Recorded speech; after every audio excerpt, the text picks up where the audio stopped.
Italian Wine Podcast. Chin Chin with Italian wine people. Hello, this is the Italian Wine Podcast with me, Monty Waldin. My guest today is Elizabeth Schneider. Welcome. Thank you. Thanks for having me. Elizabeth's podcast, because you're a podcaster, is called Wine for Normal People. And now your husband normally introduces the show. What does he add to that intro? He says he is a wine-loving normal person. It's a great way to put it, though, because he is, isn't he? He's He really your is. sparring partner in love and life and podcasting and.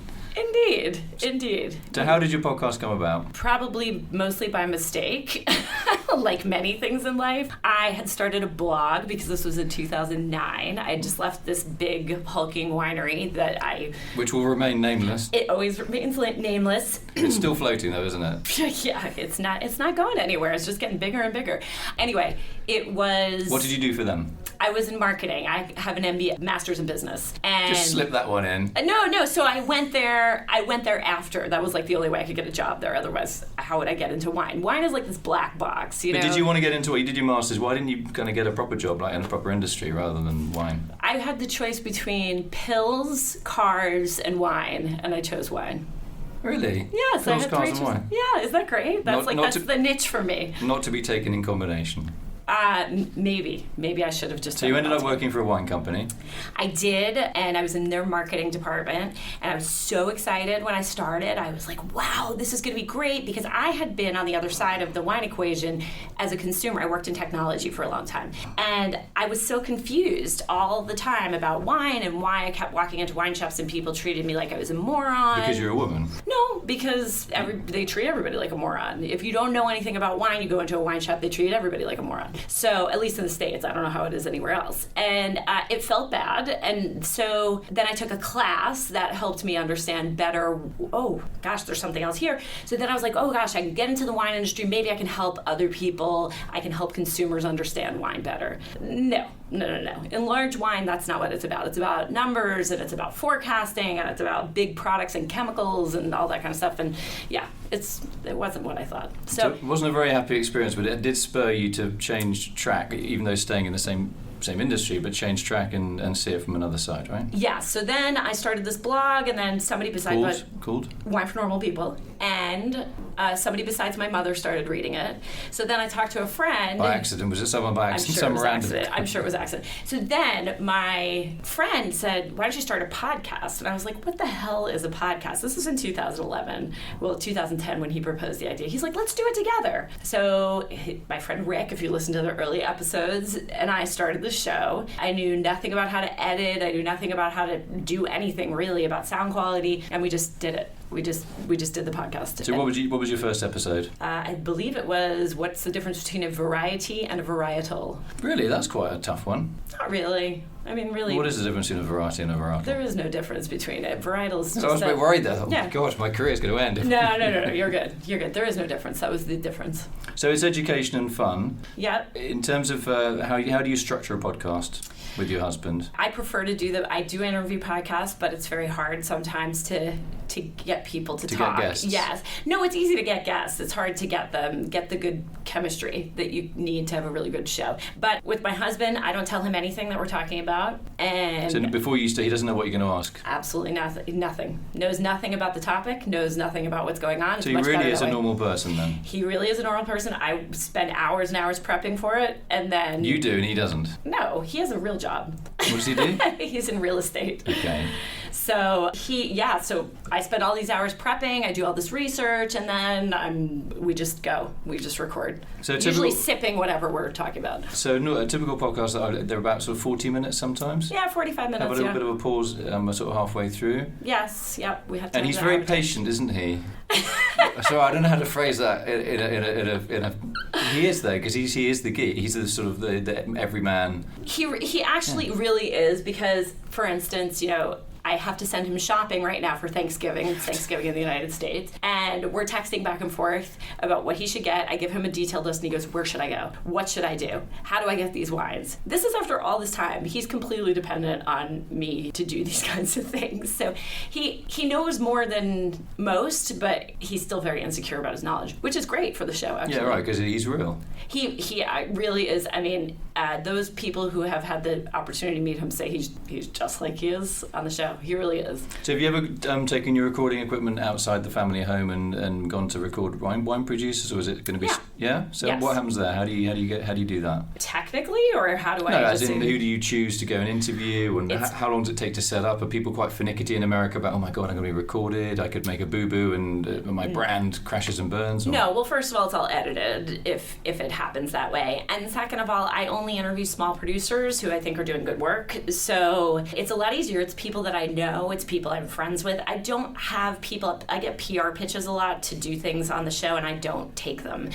Very rarely, if there's something that catches my eye that I've been thinking about, I will take them. But the answer is, if you're a PR person and you come to me and say, I really would like this person on the show, the answer is no. Somehow, just going to events and reading about people, that's how I will get people on the show. And yes, when I go outside, it's generally, I've met the person, we've spoken. Like, I was just in Barolo and Barbaresco, and I will have all those people on remotely. I'll have them on Skype, but I had to meet them all before I decided who was going to come on. So you can record them via Skype then for a podcast? Yeah. Well, that's great. Very easy. And it's actually, a lot of times it's better that way because they're not nervous. They're in their native environment, basically. And so they feel more comfortable. Yeah, that's a good point, actually. Yeah. They're on home turf. Yeah, they don't feel as, like, here's this person sitting in front of me. And also, if they mess up or there's a pause, they know it's fine. Yeah, those just get edited out, doesn't it? Yeah, especially if it's in a different language. I always try to send the questions ahead of time so that people can think about it. And sometimes super organized. Yes, well, beyond that, I also I try to be, but I also feel like the podcast is not about a gotcha moment. It's about, like, let's try to teach people what you're doing and how you work, and that you're doing good work, and that I don't showcase people I think are full of crap. So okay. So do you get, in terms of feedback from your listeners, say wine students wanting, they listen to a Piemonte podcast, do they write to you and say, hey, it was a great podcast, can you talk more about the winemaking or a bit more about the technical side? Or no. Right? Well, most of the people that listen are regular people. They're normal people. So they're just happy to have new information and learn new things. These people are learners. They're lifelong learners, and they really are. They have other jobs and other things. Now, some of them are in wine. I'm not sure what percentage that is, but I don't think it's the couple times that I've done surveys before. It's not that many. But those people that are in the industry that listen to the show are listening for different reasons. What they get are threads, and they can go follow those threads. But for people to enjoy wine, they have to understand some certain basics. So, for instance, about Barolo, all of the different soil types, the different expositions, and all of those kinds of things, that's going to be what I will talk about. And I will talk about the MGAs, which were very confusing before I actually went there. Okay, an MGA is I'm not going to say it. You speak Italian. Menzione Geografica Aggiuntiva, which is like a named site within an area or a commune. Yeah, and like it's a soil map, basically. Yeah. That's all it is. I wish that they had just called it a soil map in English. It probably would have been easier. It's Italian. Yeah, whenever someone says about, we've got a lot of MGAs, and you think, it's almost like the military's talking to me. It really feels... Rather than bucolic Piemonte or the Marche or whatever. So they have them in the Marche also? Yeah, it's a thing that all over Italy you can have they have to apply to show that the area in question has got a historic name, and there's a reason for it having a historic name, and it's a bit different to everywhere else, and then you can get one. It's just kind of crazy. We can buy one on Amazon. Just give me an MGA for my Brunello. Honestly, it's like, okay, you have MGAs, you have DOCs, DOCGs. It's not great for marketing, I gotta say. It's really difficult. Do you ever see yourself going back into the big bad world of the corporate side? No, I will never do that. I can't see. I mean, I would do consulting, but not for corporate. I would only do it for small wineries. You know, I'd do something on the business side for sure, just because, again, my main driver is to help people, and I neither think those people need my help, nor do I think they would take it. So would I help small producers or medium-sized producers do things better and help understand consumers? Only if it would help the consumer. Do you know what I'm saying? It's kind of a weird motivation. Are you saying that the bigger companies see you as a bit of a threat because you, no? Yeah, they not don't a threat, care about me. No, as in, if you turn up for an interview, they go, oh, you badmouth the big guys. And Yeah. Oh no, I don't think I could get a job at one of those big companies, but nor would I apply or want one. You know, I think that again, they don't work in the way that I think is. I guess there's a place for them since they're still in business, but that's just not what I do or what I think is okay. Yeah, they're not going to go away, so we've got to get used to the fact that they are there. Yeah, well, they run the world, right? So I think actually the opposite is that instead of saying we've got to get used to the fact that they're there, I think we have to get used to supporting small producers so that we make sure they stay vital and don't get eaten up by all the large producers, which is bad for wine. It's bad for wine if all the small producers go away. So yeah, for sure, and get eaten. But I don't think they will. I mean, I think it's the 80-20 equation, I guess. Yeah. California does seem to have has got some of the biggest wineries in the world. I know you're not actually in California. I mean, do you ever go out and about in your neck of the woods interviewing winemakers or not? Yes, in Virginia, if outside of Washington D.C., I do a bunch. Where I live in North Carolina, the wine scene, I'm not convinced that the terroir is correct. So that's just my personal, great for them for doing it and for trying. It's not my preference, but in Virginia, a little bit farther north, they're doing some really great things, and also New York, which is where I'm originally from, on Long Island, that's where I'm originally from, and the Finger Lakes, doing some interesting things. All the regions you mentioned, well, most of them have all got bodies of water quite near them, haven't they? Not Virginia. Virginia doesn't. That's the only one that doesn't, right? Right. Virginia Finger Lakes is made off of those deep lakes. It's really fascinating. Long Island, of course, couldn't do it without. Why did you move then? What was the reason for moving? Was it love? It's expensive. Oh, really? It wasn't love nor money, but it was. Well, I've lived all over the place too. I'm kind of a nomad. So I, grew up on Long Island and then went to college in Connecticut. Lived in Boston. That's when I had all those wine experiences.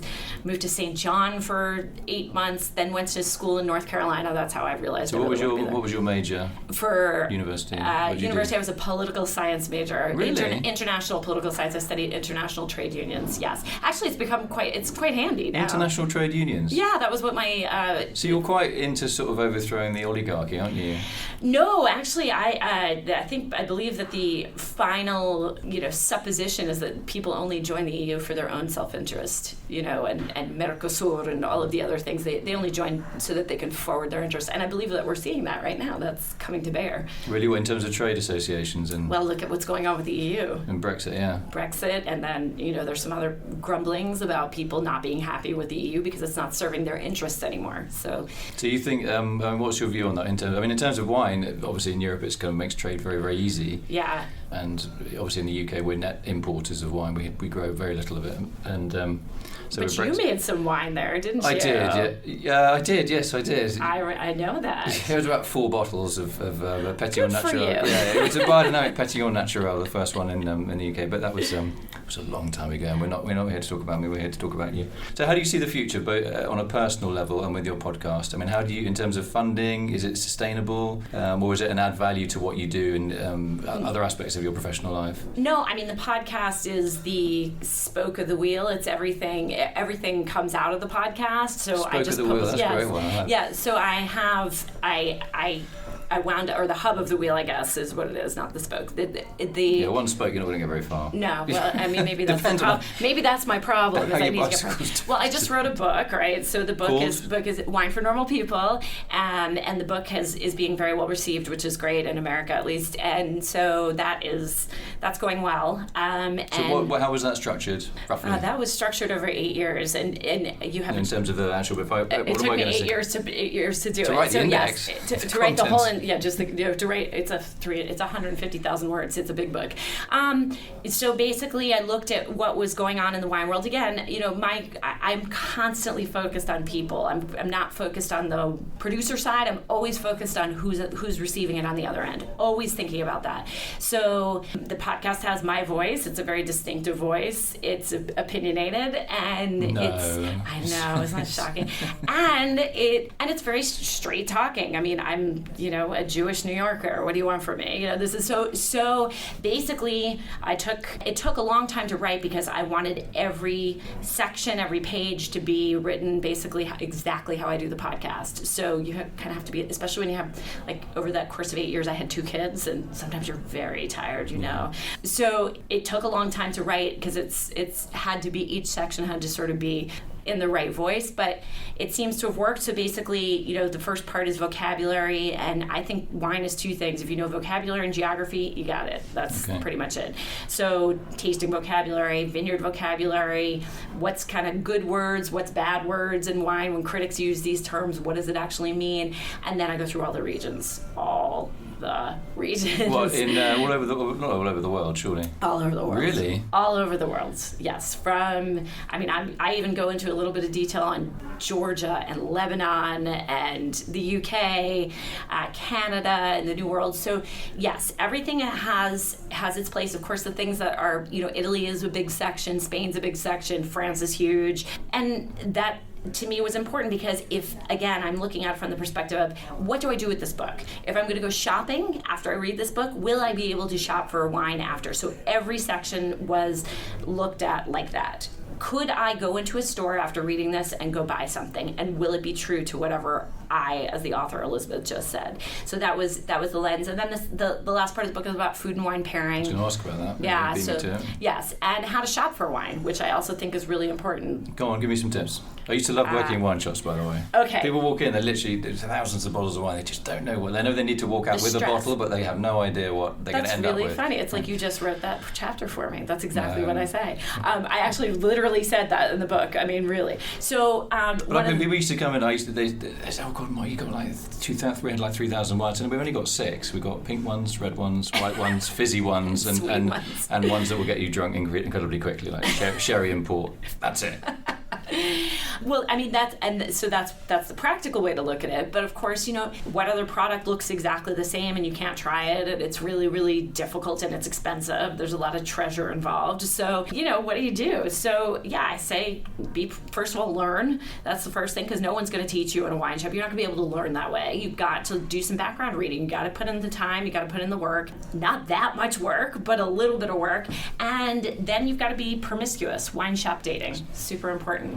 Just run that one by me again. You can't just date one wine shop. You can't go into one wine shop and be like, this is my wine shop. You have to have more than one wine shop. You've got to be a little bit, you've got to find some people. Like clothes shopping, right? You don't buy all your clothes from one store. Exactly, because everybody has different selections, and then you wind up also with the people that are there, you wind up getting into a rut, and that's not good. The most important thing is I never say drink what you like. They take you for granted after a while? No, not necessarily. That was sometimes that too, but more that they're like, okay, well, you are the Syrah guy. Every time you come in, I'm going to give you Syrah or something like Syrah. So maybe in the other store, you're the Pinot guy. So, you like Pinot Noir. So you like Schiava or whatever. So you should never only be with one wine shop. I think that's one of the most important things. And then also make sure you know why you're going into the store, because exactly the problem that you had. Before you go into the store, you should always ask yourself, why am I here? If you don't have an answer for that. You mean like you need a bottle of wine for dinner, or you need a bottle of wine for a present or a wedding, or I don't know. You got it. That's right. It will take the stress off immediately. Also, if you can decide whether you want one of those 6 types, what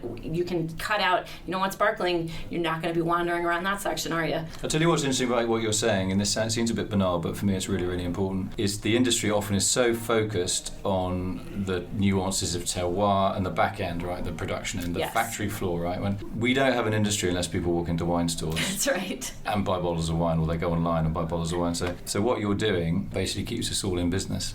It's true, though, isn't it? I mean, that's helping making that purchase moment, which is terrifying. I mean, I have to sometimes go and buy stuff in stores and stuff I don't know anything about, like a carburettor or something. I have no idea. Oh yeah. And we have to understand that for a lot of people, wine is as bamboozling as that.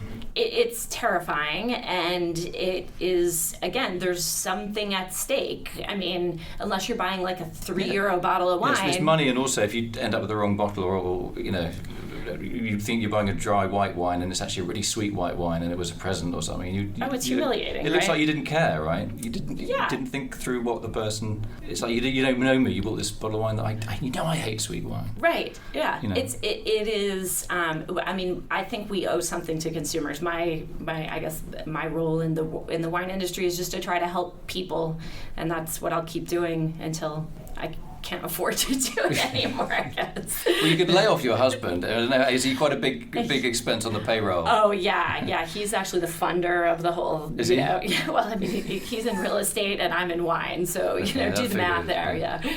And how is the real estate market going? It's just always, crazy. yeah. It's just, I mean, he is the ultimate risk taker, The guy just, I would never be able to do that. It's just too risky. Well, he buys and sells, high risk, high reward.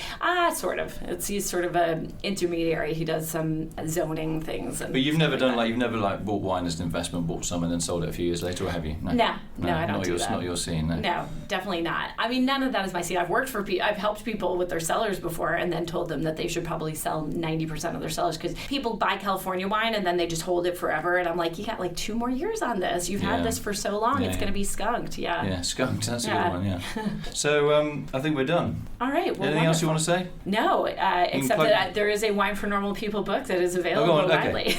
So tell us about your book. It is... What's it called? Wine for Normal People. You keep making me say that, don't you? Right. Good for you. We've got to get up to 15 mentions in the interview. I'm under contract to make you say that. Okay, is that the pivotal thing? Just give me the name of the book again. Wine for Normal People. Wine for Normal People. And you wrote everything. I wrote everything. Available online, in print. It is available on Kindle if you have that, or it is. It's also a hardcover book and beautifully designed by Chronicle Books, and it is available everywhere you get your books.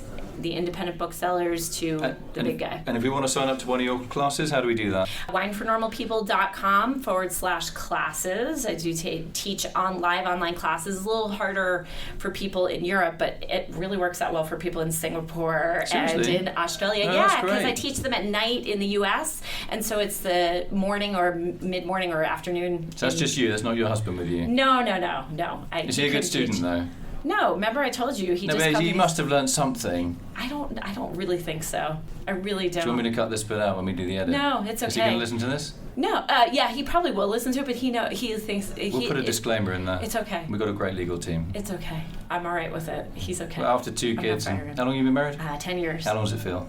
50 years. Great. On that note, we would like to say thank you to Elizabeth. Wine for Normal People. Why don't you do Marriage for Normal People? That could be your next sideline podcast. I'm no expert on that. Mums for Normal, yeah. No? Marriage? You only had one. Yeah, that's true. Yes, Maybe I don't have experience. Yeah. I've had like thousands of wines. I thought you were just say thousands of marriages. Though. No. Just one. And 2 babies. That's not enough. Yeah, I'm not married. 1 baby for me. Okay. So we're happy. There we go. All right, that's a very gentle note to end on. Birth. Thanks for having me on. Thanks for coming in. You've been bubbly and also very, very informative, and I think you've got a great business model, and I love the way your husband says, and I'm just a normal... Can you say what he says? I can't do an American accent. I'm just a wine-loving normal person. There you go. And he sounds like he is. I mean, he's a great foil for you. So, lucky for you professionally and amorously. Yes, indeed. We look forward. You can come back anytime you want. Well, thank you, and I'm looking forward to having you on my show. Okay. Next. Oh yeah, you got to do me, haven't you? Rephrase that. Sorry. Wow. Sorry. Oh my gosh. Yeah, you'll ask better questions than me, though, I think. I have a lot of substantive questions. You've got like 4 pages, haven't you? There's a big folder. I do have a lot of questions for you. Really? Don't ask me anything about numbers. I'm not going to, but I have a lot of questions Anything for you. that requires any kind of memory? No. It's all things that you know. Don't worry. You ask me about my pet gnat or something, I'm going to ask you about your pet gnat a little bit. I want to say thanks to my guest today, Elizabeth Schneider, Wine for Normal People. I think your approach is wonderful.